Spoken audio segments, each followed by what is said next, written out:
사사기 6장 11절부터 24절의 말씀 한 절씩 교독하시겠습니다. 여호와의 사자가 아비에셀 사람 요아스에게 속한 오브라에 이르러 상수리 나무에 앉은지라. 마침 요아스의 아들 기브온이 미디안 사람에게 알리지 아니하려 하여 밀을 포도주 틀에서 타작하더니 여호와의 사자가 기드온에게 나타나 이르되 큰 용사여 여호와께서 너와 함께 계시도다 하매 그더니 기드온이 그에게 이르되 오 나의 주여 여호와께서 우리와 함께 계시면 어찌하여 이 모든 일이 우리에게 일어나나이까. 또 우리 조상들이 일찍이 우리에게 이르기를 여호와께서 우리를 애굽에서 올라오게 하신 것이 아니냐 한 그 모든 이적이 어디 있나이까.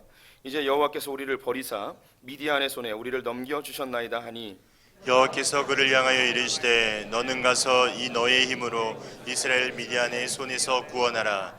내가 너를 보낸 것이 아니냐 하시니라. 그러나 기드온이 그에게 대답하되 오 주여 내가 무엇으로 이스라엘을 구원하리이까.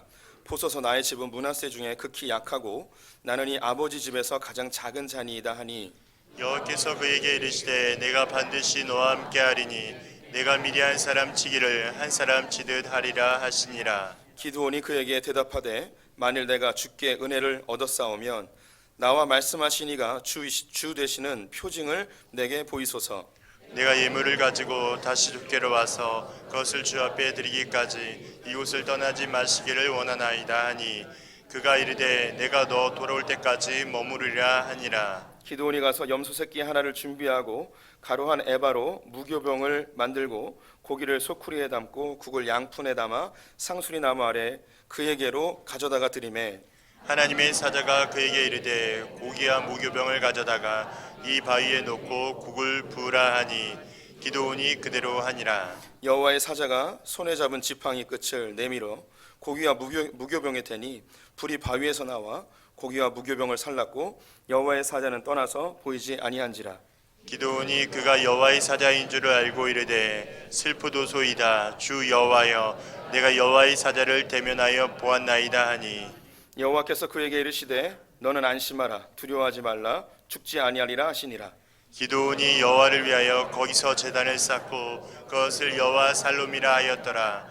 그것이 오늘까지 아비에셀 사람에게 속한 오브라에 있더라. 아멘.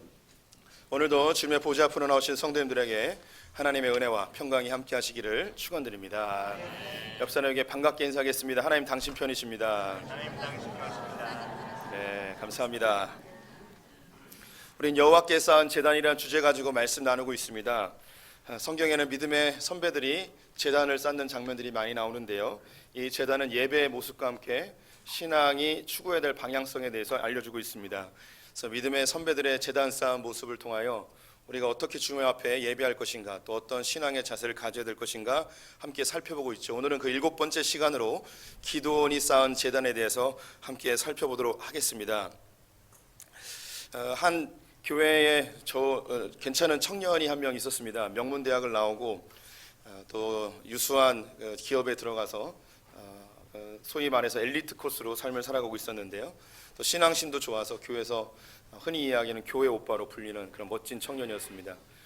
교회에 음악을 전공한 한 자매와 결혼을 하게 되었고 이 자매와 결혼 이후에 딸을 낳게 되었습니다.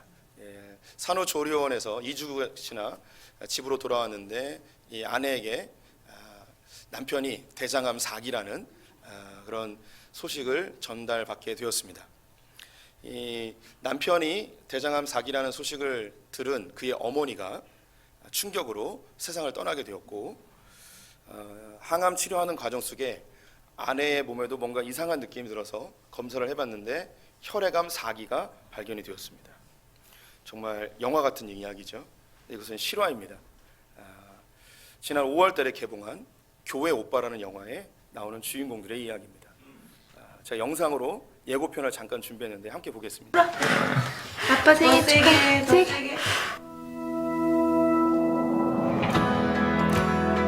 처음에 안 믿었죠. 웬 저까지 아닐 수가 있겠습니까? 지금 애 태어난 지 한 달도 안 됐는데 암 자체는 축복은 아니지만 우리가 질병을 만나서 우리의 삶이 이렇게 이어지고 있다는 게 얼마나 큰 기적이고 하나님의 은혜인지 깨달았잖아요. 목소가 찼다, 뭐 제발이다라는 얘기를 들었을 때 아, 이제 정말 남편을 보내줘야 될 때가 온 건가? 그런 생각도 들고 제가 할 수 있는 건 주님께 매달려 기도하는 것뿐이었습니다. 주님, 제가 너무 아픕니다.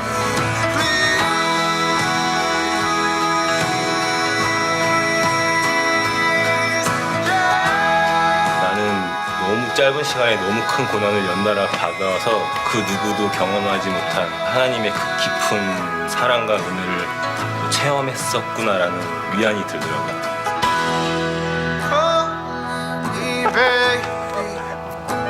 쫄지 마요. 저의 간증들이 영원하신 주님의 사랑으로 기억되기를 간절히 바랍니다.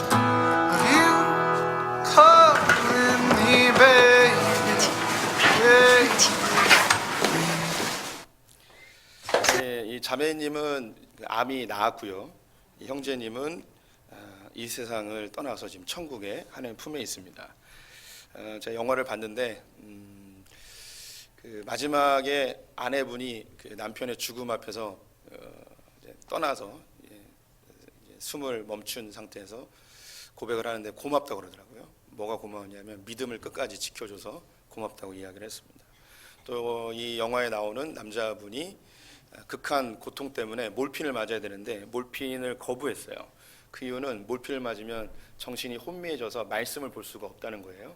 그래서 이 그 육체의 고통을 이길 수 있는 건 몰핀이 아니고 하나님의 말씀을 깊이 묵상하는 게 오히려 더 큰 힘이 되는 것을 스스로 느껴서 몰핀을 거절하고 마지막까지 고통을 다 이겨내며 그 말씀을 묵상하면서 그렇게 생을 마감하는 장면이 있었습니다. 영화 같은 이야기인데 실화이고요. 그런데 이런 유사한 일들은 우리 성도들에게 일어날 수 있습니다. 충분히 일어날 수 있습니다. 도저히 말로 표현할 수 없는 연속되는 고난들, 내 힘으로는 도저히 해결할 수 없는 삶의 문제들, 재정의 문제 혹은 질병의 문제, 아무리 문을 두드리고 노력해도 열리지 않는 취업의 문제, 관계의 문제들, 가정의 문제들, 내 삶에 내 힘으로 해결할 수 없는 수많은 환경의 상황들, 이런 것 속에서 우리는 어떤 고백을 할 수 있을까요? 하나님 왜 그러십니까? 도대체 내가 뭘 그렇게 잘못했습니까? 하나님 정말 계신 겁니까? 하나님 정말 저를 사랑하시는 거 맞습니까? 이런 고백들을 하게 되겠죠. 누구나 다 할 수 있습니다. 저 역시 그런 고백을 할 수밖에 없습니다. 우리는 고난이 오거나 내가 원하는 대로 삶이 풀리지 아니하면 하나님의 존재 자체에 대하여 의심하고 부정하고 싶어하는 욕구가 우리 안에 있습니다. 오늘 본문을 보게 되면 우리와 같은 유사한 그런 고백을 하는 한 인물을 만나게 됩니다. 그 사람이 기드온인데요. 그의 고백을 한번 들어보도록 하겠습니다. 13절 말씀 같이 읽어보겠습니다. 기드온이 그에게 대답하되 오 나의 주여 여호와께서 우리와 함께 계시면 어찌하여 이 모든 일이 우리에게 일어났나이까. 또 우리 조상들이 일찍이 우리에게 이르기를 여호와께서 우리를 애굽에서 올라오게 하신 것이 아니냐. 그 모든 이적이 어디 있나이까. 이제 여호와께서 우리를 버리사 미디안의 손에 우리를 넘겨주셨나이다 하니. 기드온이라는 사람이 하나님 앞에 주님이 정말 계시면 어떻게 이런 일이 이렇게 우리에게 일어날 수 있습니까? 주님이 우리를 버리지 않는 한 어떻게 이런 일이 우리에게 일어날 수 있습니까? 주님 정말 계신 거 맞습니까? 정말 주님 우리를 사랑하시는 거 맞습니까? 라고 기드온이 하나님 앞에 이런 원망의 말, 불평의 말을 하고 있습니다.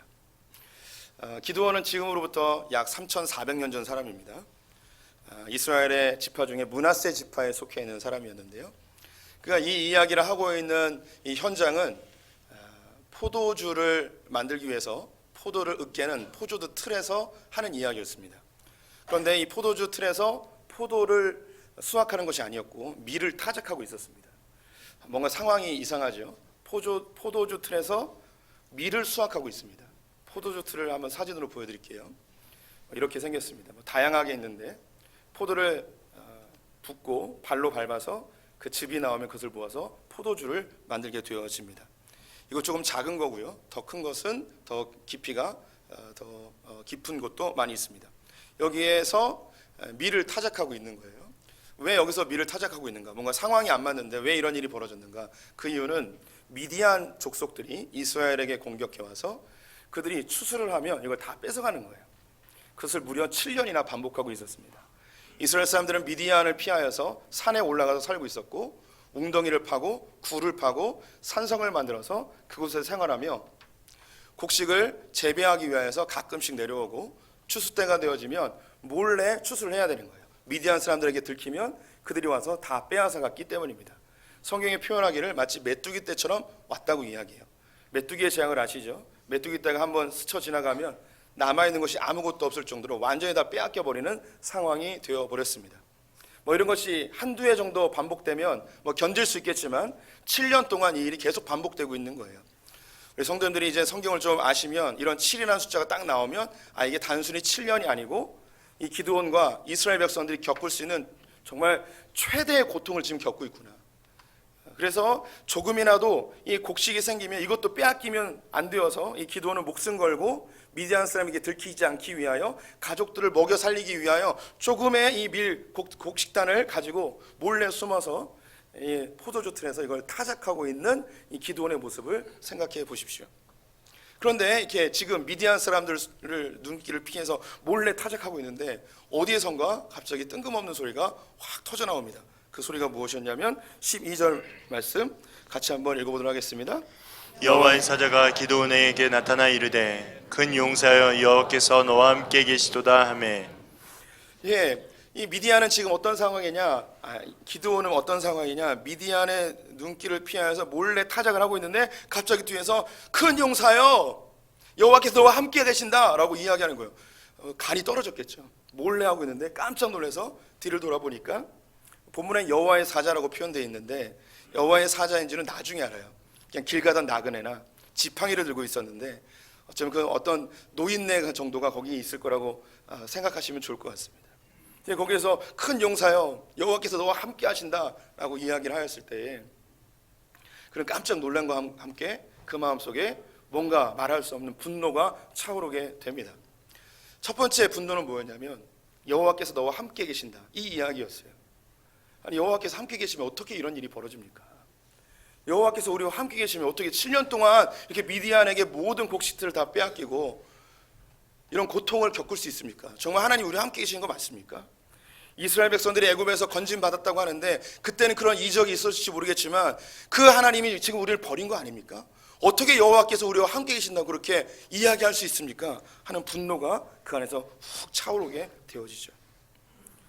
우리 성도님들도 이런 유사한 고난이 찾아올 때가 되어지면 주변 사람들이 그런 위로를 할 때가 있어요. 목사가 그런 위로를 할 때가 있죠. 집사님, 권사님 걱정하지 마요. 주님이 집사님과 함께 있어요. 이런 이야기할 때 아멘이 나올 때도 있지만 아멘이 안 나올 때도 있습니다. 하나님 함께 계신다고요? 웃기지 말라고 그래요. 하나님 함께 계시면 내가 이런 처지까지 왔겠습니까? 무슨 하나님이 계시기는 뭐가 하나님이 계세요? 이렇게 이야기할 수 있겠죠. 본문을 묵상하면서 우리와 함께 사역했던 박희환 목사님이 떠올랐습니다. 그분이 교회에서도 한번 설교 중에 이야기하신 적이 있었는데 박희환 목사님에게 누님이 한 분 계시고 형님이 한 분 계셨어요. 이 형님이 총신대학교 신학과를 다니고 있었는데 목사님이 되려고 했던 거죠. 군대를 가게 되었는데 불의의 사고로 군대에서 순직하게 되셨습니다. 형이 죽었다는 소식이 집에 들려왔을 때 집안은 엄청난 큰 충격에 휩싸였죠. 그래도 박희환 목사님 신앙이 있어서 잘 견뎌냈습니다. 박희환 목사님의 가장 신앙적인 영향을 많이 준 분은 바로 그분의 형님이었어요. 근데 그분이 사라진 것이 얼마나 큰 고통이었겠습니까? 그래도 잘 이겨내서 대학에 가서 예수전도단이라는 선교단체에 들어가고 4년 동안 훈련받고 졸업을 할 때는 하나님 나라를 위해서 삶을 헌신하게노라라는 결단으로 예수전도단 간사로 지원을 하게 되었습니다. 간사로서 이제 초임 간사로서 사역을 하고 있는데 어느 날 집에서 전화가 왔어요. 그 전화의 내용은 뭐냐면 집이 불이 났다는 거예요. 그래서 부랴부랴 이제 집을 향해 갔습니다. 이미 집에 도착하였는데 집은 다 타버린 거예요. 다 타버렸죠. 아무것도 남은 게 없었습니다. 어머니, 아버지, 누님이 그냥 그 불타 있는 집 앞에서 아무것도 할 수 없이 망연자실하게 있는 모습을 보았습니다. 그런데 이 지하실에 혹시 뭐 쓸만한 게 남아 있나 해서 그것을 이제 정리하고 있는데 우리 성도님들이 아시듯이 소방차가 물을 뿌리면 완전히 젖도록 하잖아요. 물이 흥건하게 하잖아요. 이 물을 다 퍼내는데 이게 너무 힘든 거예요. 지하실에서 물 퍼내는데. 근데 갑자기 이 박희환 목사님 마음속에 한 생각이 드는 거예요. 형님이 계셨으면, 형이 있었으면, 그러면서 뭔가 이 알지 못하는 그 외로움이 확 물려오면서 이 일을 내가 왜 해야 되는가? 형이 있었으면 형이 대신할 텐데 라는 그런 서운한 마음과 함께 하나님에 대한 분노의 마음도 드는 거예요. 그래서 자기도 모르게 한 말이 팍 터져 나왔는데 그 말이 뭐였냐면 샹! 였어요. 충분히 그럴 수 있겠죠. 지금 박희환 목사님은 자기의 삶을 주님께 의탁하고 하나님 나라를 위해서 헌신하고 있는데, 아니 형님을 데려가신 것도 정말 답답한 일인데 집을 다 태우고 아무것도 남지 않은 상태에서 주님 위해서 뭔가 하려고 하는데 왜 이러십니까? 하나님 정말 계시면 이렇게 할 수 있는 겁니까? 주님이 정말 날 사랑하시는 거 맞습니까? 나의 그런 복합적인 마음이 샹이라는 말로 다 함축되어져 터져나오게 되어지죠. 마태복음 8장을 보게 되면 예수님이 제자들과 함께 가버나움에서 거라사 지방으로 배를 타고 가는 장면이 있습니다. 그래서 큰 풍랑을 만나게 되어지고 제자들은 어부 출신이지만 이겨낼 수 없게 되었고 거반 죽게 되었습니다. 그때 제자들이 예수님을 깨우게 되죠. 이 본문에서 우리 성도님들이 주의하셔서 보셔야 될 게 뭐냐면, 배를 타고 바다 건너편으로 가자고 한 분이 누구냐면 예수님이었어요. 그리고 그 배에는 지금 예수님이 타고 계시는 거죠. 우리 성도님들이 신앙생활하면서 크게 오해하시는 것 중에 하나가 뭐냐면, 내가 예수를 믿고 있고 예수의 말씀에 잘 순종하고 있고 예수님이 내 안에 있기 때문에 내 삶에는 고난이 없을 거라는 착각을 할 때가 있습니다. 마태복음 8장에 분명히 보이고 있습니다. 예수님이 가자고 그랬어요. 제자들은 순종하는 마음으로 예수님을 따라갔습니다. 예수님이 그 배에 있습니다. 그런데 풍랑이 일어났는데 이 풍랑이 도저히 감당할 수 없는 죽음 직전까지 가는 그런 풍랑이었어요. 우리 성도님들이 예수를 잘 믿고 주님 말씀 순종하고 신앙생활을 잘하고 그렇게 할지라도 우리 성도님의 삶 가운데 풍랑이 있을 수 있다는 거예요. 고난이 있을 수 있어요. 근데 그 고난이 어떤 고난이냐? 거의 죽음 직전까지 가는, 아니 진짜 죽을 수 있는 그런 고난이 찾아올 수도 있다는 거예요. 예수님이 내 배 가운데 있는데, 내 삶 가운데 있고 내가 예수를 잘 믿고 있는데 왜 이런 일이 벌어지는가? 네, 있을 수 있어요. 제가 우리 성도들에게 고난에 대한 의미를 반복해서 여러 번 말씀드린 적이 있습니다. 세 가지를 꼭 기억해 주셨으면 좋겠는데, 하나님이 우리에게 풍랑, 곧 고난을 주시는 중요한 이유 세 가지는, 첫 번째, 정결하게 하기 위함이에요. 내게 아직 남아있는 죄를 씻기 위해서 정결하게 하기 위하여 주님께서 고난을 줄 때가 있습니다. 두 번째는 우리를 성숙시키기 위함이에요. 이 고난을 통하여 우리가 성장하게 되어져요. 이것은 곧 우리에게 열매가 되어지고 큰 기쁨이 되어질 때가 있습니다. 또 한 가지는 우리에게 믿음을 성숙시키기 위함이에요. 고난을 통하여 하나님께 가까이 가고 주님을 찾게 되고 주님을 만나게 되므로 하나님 정말 살아계시는구나, 주님 나를 도우시는구나, 믿음이 성장하게 되어지는 것이죠. 마태복음 8장에 있는 이 풍랑은 바로 제자들의 믿음을 성숙시키기 위한 하나님의 장치였어요. 오늘 기드온의 이 장면에서 7년 동안 반복되어지는 이 고난은 나중에 알게 되는데, 이 고난의 의미는 뭐였냐면 정결케 하기 위함이었어요. 이스라엘 백성들이 가나안 땅에 살면서 하나님을 경배하지 아니하고 바알과 아세라 목상을 섬기는 우상 숭배자들로 변질되어지자 하나님께서 이런 고난을 통하여 그들의 죄악을 드러내시고 그것을 끊게끔 이 고난을 허락해 주셨습니다. 우리 성도님들이 신앙생활하면서 내 인생이 내가 원하는 대로 잘 진행되어지면 하나님이 나와 함께 계시고, 내가 원하는 대로 일이 되지 아니하면 하나님이 나와 함께 계시지 않는다는 이런 착각을 버리셔야 합니다. 반대로 내 일이 순적하게 잘 진행될지라도 주님이 나와 전혀 관계없는 경우도 있을 수 있습니다. 때로는 내가 원하지 않는 길로 내 인생의 고난 가운데 걸어갈지라도 그 가운데 주님이 함께 계시는 상황이 있을 수도 있습니다. 성도님들, 혹시 고난 가운데 있습니까? 말로 표현할 수 없는 반복되는 연속되는 고통이 있으십니까? 하나님이 안 계신 것 같고 주님이 날 버리신 것 같은 그런 의심이 드십니까? 오늘 기드온에게 여호와의 사자가 선포합니다. 큰 용사여, 여호와께서 너와 함께 계시도다. 하나님이 우리 성도들과 함께 계심을 신뢰하셨으면 좋겠습니다. 기드온이 두 번째로 또 화난 게 뭐였냐면, 큰 용사여 이 말에 화가 났습니다. 자기는 자기를 알아요. 큰 용사가 아니라는 거. 자기도 스스로 고백하는데 난 므낫세 가문 중에 가장 약한 가족이고 또 그 가운데도 가장 작은 자입니다. 가장 능력이 없는 존재입니다. 라고 그걸 알고 있어요. 쓸모없는 존재이고 겁이 많아서 미디안 사람들이 보는 앞에서 들판에서 추수하지도 못하고 몰래 숨어서 이 포도주 틀에 갇혀가지고 타작을 하고 있는 이 모습, 성도님 혹시 추수를 해본 적 있으십니까? 요즘은 기계들을 하지만 예전에는 이걸 다 손으로 탈곡을 하고 추수를 했어야 됩니다.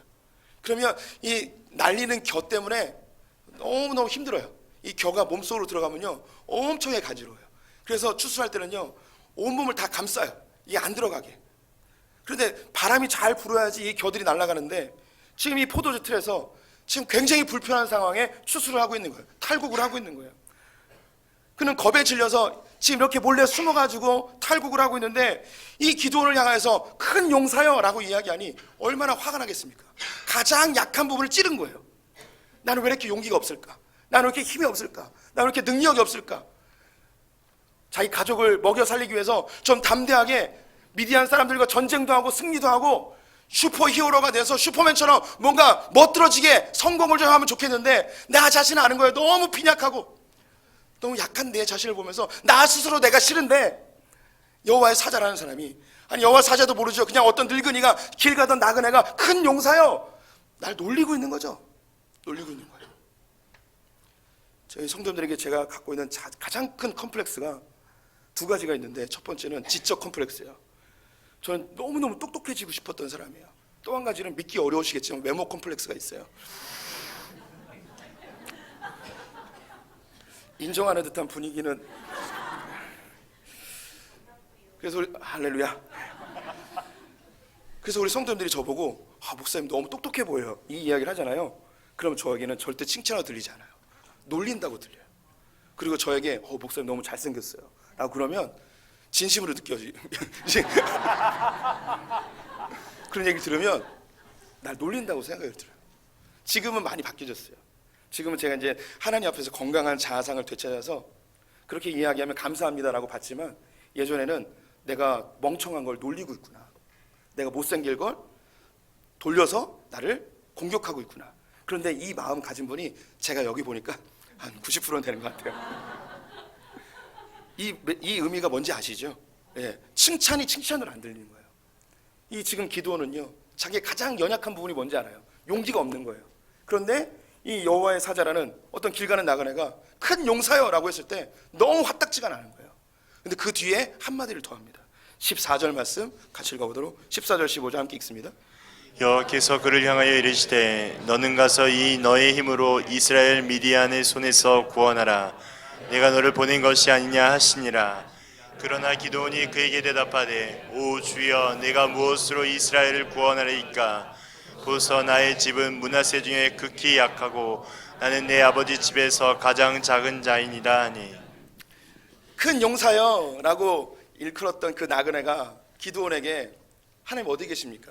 하나님 정말 우리 함께 하십니까? 라고 불평하게 되자 이렇게 이야기하는 거예요. 너는 너의 힘으로 이스라엘 미디안 사람에서 구원해낼 것이다. 이게 너무 화나는 일이죠. 내가 지금 미디안을 피해서 몰래 타작하고 있는데 나보고 이스라엘을 미디안에서 구원하라고요? 무슨 그런 개똥 같은 소리 하십니까? 근데 여기서 성도님들이 주의해서 보셔야 될 단어가 있는데, 너의 힘으로 라는 단어예요. 성도님들 지금 성경책을 펴놓으셨다면 여기에 밑줄을 긋거나 별표를 하셔야 돼요. 이제 뒤에 이 이야기를 다시 하겠습니다. 너의 힘으로. 나는 나이 없습니다. 내가 무엇을 가지고 미디안과 싸워서 이기겠습니까? 내 힘으로 뭘 싸우라고 하는데 하나님 내게 뭘 주셨어야지 싸우죠. 나는 미디안 가문 중에서 가장 작은 가문이고 그 가운데서도 가장 약한 자입니다. 내가 뭘 가지고 하나님 나라 위해서 뭐 전쟁을 하고 미디안 사람을 물리치고 이스라엘 구원하고 무슨 그런 소리를 하십니까? 제가 이 미디안 기드온을 보면서 제 예전의 모습이 막 생각이 많이 났습니다. 저는 이 땅의 것들을 이제 다 뒤로 하고 하나님 나라를 위해서 인생을 드리기로 결심하고 신학교에 갔는데, 저는 무슨 생각을 했냐면, 제가 신학을 해서 사역자가 되면 대한민국 뒤집어 엎혀지고 막 하나님 나를 사용하시고 하나님께서 나를 막 높이시고 막 이렇게 사용하실 거라는 그런 기대감을 갖고 있었어요. 근데 신학교에 갔는데 이렇게 줄 서면 나는 맨 뒤에 쓰는 거예요.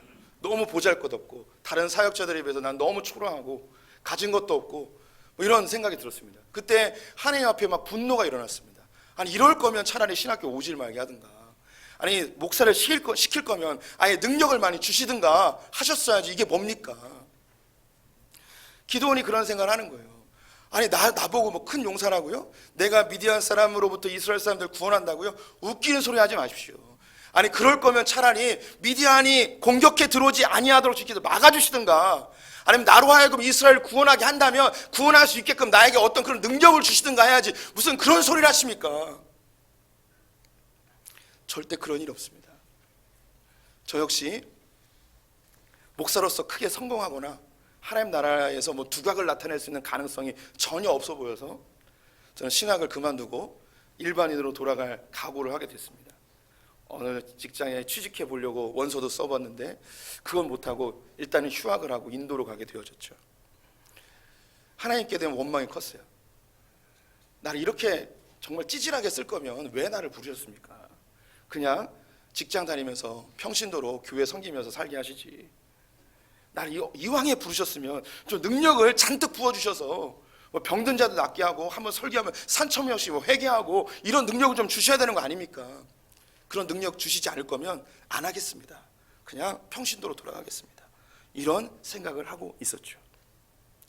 기도원하고 비슷한 생각을 하고 있는데 우리 성도님들도 그런 생각을 할 때가 많이 있죠. 하나님 이런 시험 왜 주셨습니까?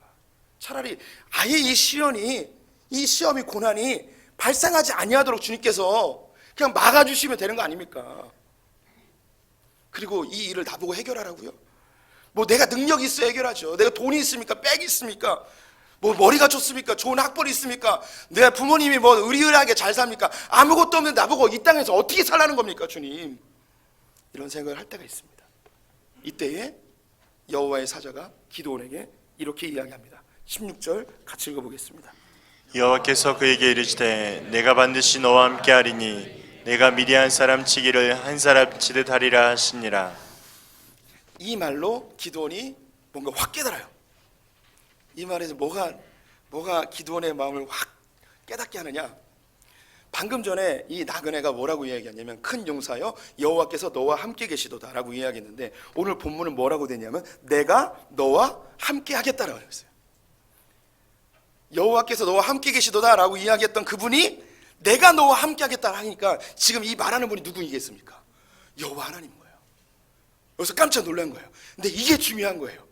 앞에 이야기했던 거와 이것과 결합해 보겠습니다. 우리 성도님들은 신앙생활 할 때 어떤 착각을 하게 되냐면 문제와 고난과 시련이 오면 하나님께서 이 문제를 확 해결해 주거나 이걸 막아주시거나 이런 하나님을 기대해요. 그러면 나와 하나님이 함께 계시는구나 라는 그런 확신을 갖게 되어지는데 주님은 그런 분이 아니에요. 주님은 어떤 분이냐면 내가 너와 함께 있을게, 내가 너를 도와줄게, 그러면 너의 힘으로 이 문제들을 해결해 나갔으면 좋겠어 라고 하는 분이에요.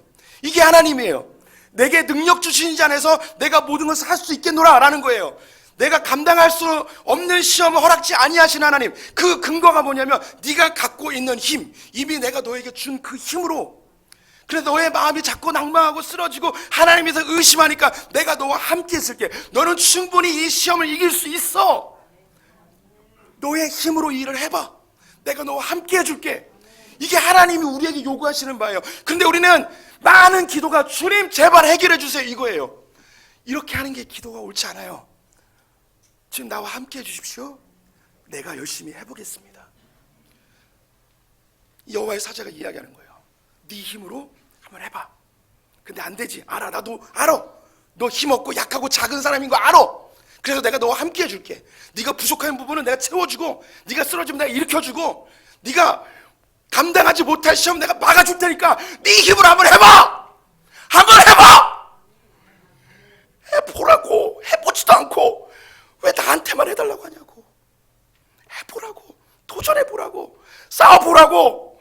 왜 안 된다고만 이야기하냐고. 한번 해보라고.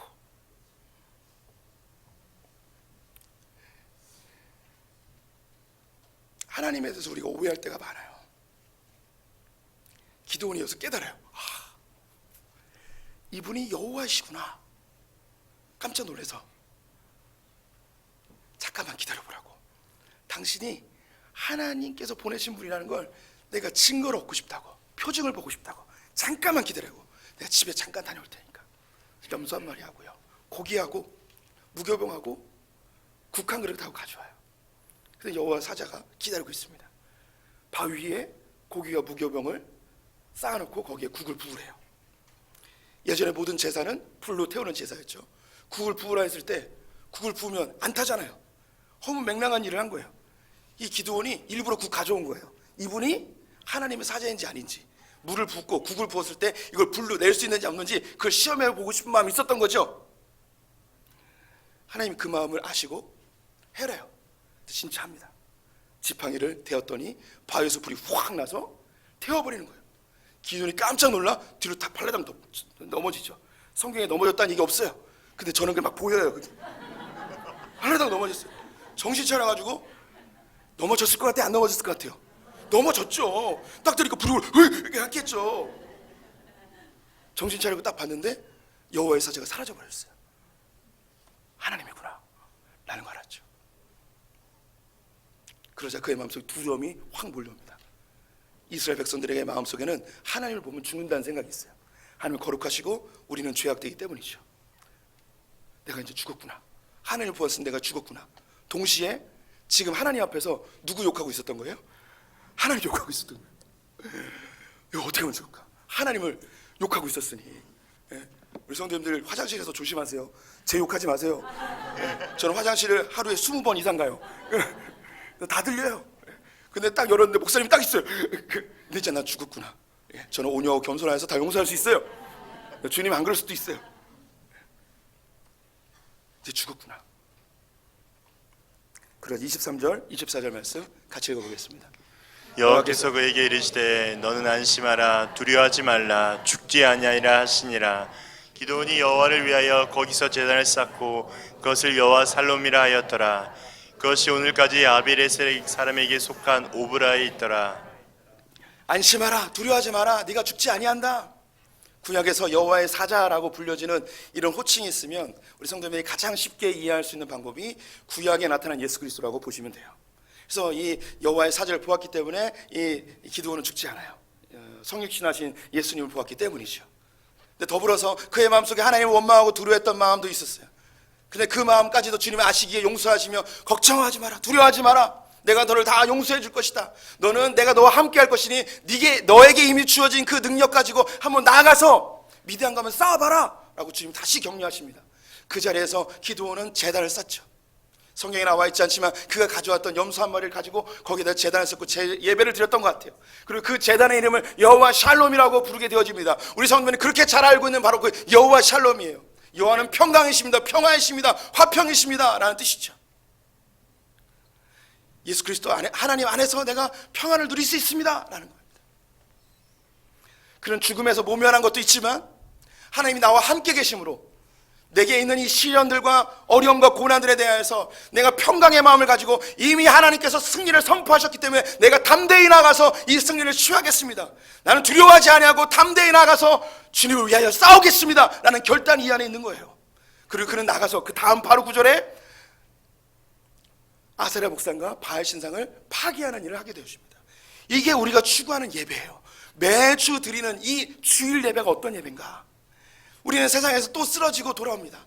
내 자신이 연약해 보이고 부족해 보이죠. 죄 가운데 여전히 허덕이고 있는 내 모습을 보고 오죠. 주님 왜 나 안 도와주십니까? 라고 할 때에 이 예배를 통해서 주님이 우리와 함께 계심을 다시 한번 확신하고 주님이 내가 너에게 능력을 주노라, 네가 갖고 있는 그 힘으로 다시 한번 세상에 나아가 내가 함께 할 테니 내가 도와줄 테니 다시 한번 싸워봐라 우리에게 요구하시는 거예요. 이게 바로 우리가 드리는 매주일의 예배입니다. 예수님이 사역을 처음 시작하셨을 때 광야에서 40일 동안 금식하십니다. 사단이 세 가지의 시험으로 예수님을 미혹하게 되어지죠. 첫 번째 시험은 돌을 떡으로 바꾸라는 거예요. 이것은 단순히 예수님의 허기를 해결하는 그런 시험이 아니었어요. 당시 이스라엘 백성들의 가장 큰 문제는 먹는 문제였습니다. 이 먹는 문제만 해결해주면 예수님은 단번에 이스라엘 왕이 될 수 있었습니다. 실제로 물고기 2마리와 버리떡 5개로 이스라엘 백성들 5,000명을 먹이는 놀라운 이적을 일으키자 사람들은 예수님이 몰려오면 이분을 우리의 왕으로 보시자라고 하였습니다. 하지만 예수님은 이스라엘 백성들의 먹는 문제를 해결하지 않으셨습니다. 지금도 우리 성도님들의 그 먹는 문제가만 해결되면 내가 주님을 열심히 따르겠습니다라고 하겠지만 예수님은 우리 성도님들의 먹는 문제만을 해결하지 않으십니다. 왜냐하면 사람이 떡으로만 사는 것이 아니고 하나님의 입에서 나오는 말씀으로 살기 때문이라고 이야기하십니다. 두 번째는 예수님을 하늘 꼭대기에 데리고 올라가서 천하만국을 보입니다. 당시 천하만국은 로마 제국이에요. 사단에게 절을 하면 이 천하만국을 다 주겠다는 겁니다. 로마의 황제를 만들어 주겠다는 거죠. 로마의 황제가 되는 순간 예수님은 곧 신이 되어집니다. 그분 앞에 다 고개를 숙이고 머리를 조아릴 것입니다. 이스라엘은 로마로부터 해방되어질 것이고 로마 사람들이 오히려 종이 되고 이스라엘 사람들이 지배자가 되어지는 삶이 될 것입니다. 우리는 모두 그런 꿈을 꿉니다. 이 세상 사람들이 예수 그리스도 앞에 다 무릎 꿇고 우리 성도님들 앞에 다 무릎 꿇고 우리가 이 사회를 지배하는 그런 나라를 만들고 싶은 욕구가 있겠죠. 그래서 수단과 방법을 가리지 않고 높은 곳으로 올라가고 싶은 욕구가 우리에게도 있습니다. 예수님이 이것을 하지 않죠. 예수님은 이스라엘 왕으로 혹은 로마의 황제로 충분히 오실 수 있었습니다. 하지만 그렇게 하지 않으십니다. 예수님은 오히려 베들레헴 구유의 가장 낮은 곳으로 목수의 아들로 태어나셨죠. 그리고 이야기하십니다. 주 여호와 하나님께만 경배할 것이라고. 또 예수님을 성전 꼭대기에 올라가 떨어지라고 합니다. 그러면 천사들이 와서 발이 땅에 닿기 전에 너를 구할 것이라고. 그러면 사람이 다 하나님의 아들로 너를 칭송할 것이라고. 놀라운 이적을 일으키면 사람들이 인정해 줄 거라는 거예요. 네, 맞습니다. 예수님은 수많은 이적을 일으키셨습니다. 병든 자를 낫게 하셨습니다. 무리를 걸으셨습니다. 사람들이 이 기적을 보고 하나님의 아들이라 칭송하죠. 우리의 삶 가운데 예수님이 이렇게 반응해 주시길 바랍니다. 내 문제를 해결해 주시고 내 질병을 해결해 주시고 내 삶의 모든 고난의 문제를 주님이 싸그리 다 없애주시면 내가 주님을 정말 하나님으로 섬기겠습니다 라는 그런 생각이 들죠. 예수님은 그렇게 하지 않으셨습니다. 그리고 주 하나님을 시험하지 말라고 이야기하죠. 예수님은 우리 성도님들의 먹는 문제를 해결할 수 있는 분입니다. 우리 성도님들을 높여줄 수 있는 분입니다. 우리 성도님들의 모든 삶의 문제를 해결해 줄 수 있는 분이십니다. 하지만 그렇게 하지 않으셨습니다. 대신에 주님 뭐 하셨을까요? 예수님은 굶주린 자와 함께 굶주리셨습니다. 예수님은 핍박받는 자와 함께 매를 맞으셨습니다. 예수님은 아파하는 자와 함께 눈물을 흘려 주셨습니다. 예수님은 우리의 문제를 다 해결해 주시는 분이 아니고 우리와 함께 해 주시는 분이십니다. 그래서 예수님의 또 다른 이름이 임마누엘입니다. 하나님이 우리와 함께 계시다는 것이죠. 예수님 그런 분이십니다. 우리 성도님들의 삶의 모든 문제를 해결하는 그런 분이 아니에요. 내가 너와 함께 할 테니 너의 힘으로 네 삶을 개척해봐라. 내가 너와 함께 할 테니 너의 힘으로 네 삶에 있는 문제들을 해결해봐라. 왜 이러실까요? 중요한 이유가 있는데요. 우리를 성장시키기 위함이에요. 그리고 우리가 했을 때 이것이 우리의 영광으로 돌아오게 됩니다. 우리는 이 영광을 받고 다시 주님께 영광을 돌리죠.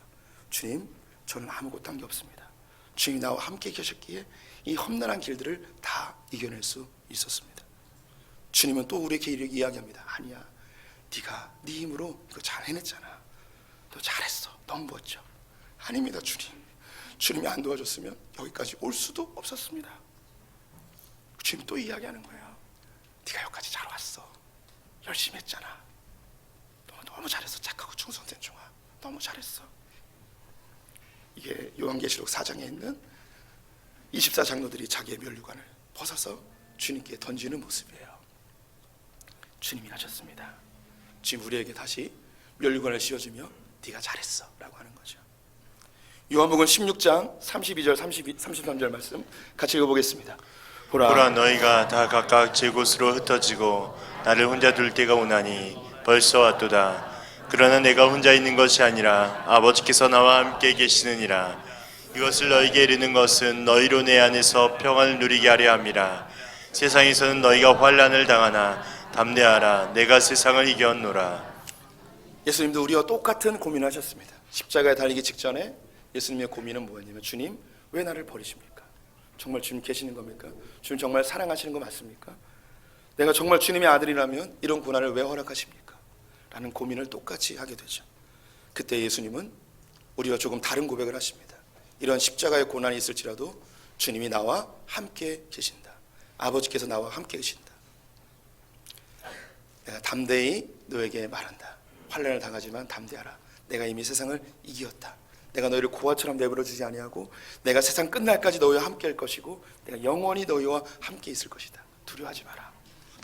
너에게 주어진 그 능력 가지고 네가 할 수 있는 거 열심히 하면서 한번 이 땅을 하나님 나라로 만들며 살아가 봐라. 고난과 시련이 다가오느냐? 두려워하지 마라. 감당할 시험밖에 허락지 아니하신다. 내가 너를 도와줄 것이고 막아줄 것이고 일으켜줄 것이고 내가 꿈꾸지도 못했던 그런 놀라운 은밀한 일들을 내가 이뤄낼 것이야. 주님 우리에게 그렇게 도전하고 있습니다. 우리를 대신하여 싸우시는 주님을 신뢰하십시오. 고난이 올지라도 주님이 나와 함께 계심을 신뢰하십시오. 이것이 우리의 능력이 되어집니다. 기도하겠습니다. 하나님이 계시는가 의심할 때도 많이 있습니다.